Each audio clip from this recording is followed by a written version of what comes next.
Well, all eyes are on the federal courthouse in Miami this afternoon. The gravity of the moment is unmistakable. Good afternoon. I'm Ticia Muzenga. Today, former President Donald Trump will soon make his first court appearance in Miami. He is charged with hoarding top secret government documents and showing them to visitors, then trying to hide them from investigators who demanded them back. Fox's Madeline Rivera reports.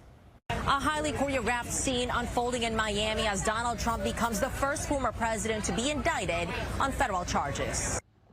Security is tight in downtown Miami as former President Donald Trump prepares to make his first court appearance before a federal judge on Tuesday.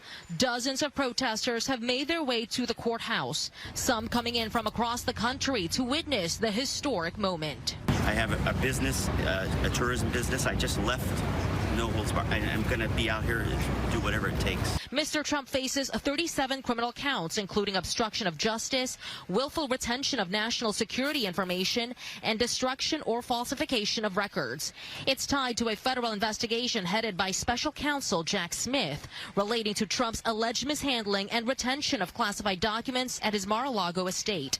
The former president calling the investigation a witch hunt. Instead of getting justice and instead of getting democracy and all the things that you want, it's just the opposite. But it is an absolute two-tier system of justice, no question about it.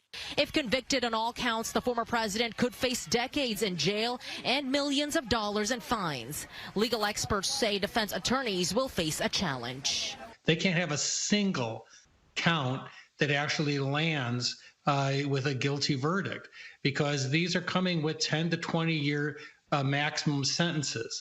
At today's proceedings, the judge will likely set the terms of Trump's release and schedule the next court hearing. In Miami, Madeline Rivera, Fox 4 News.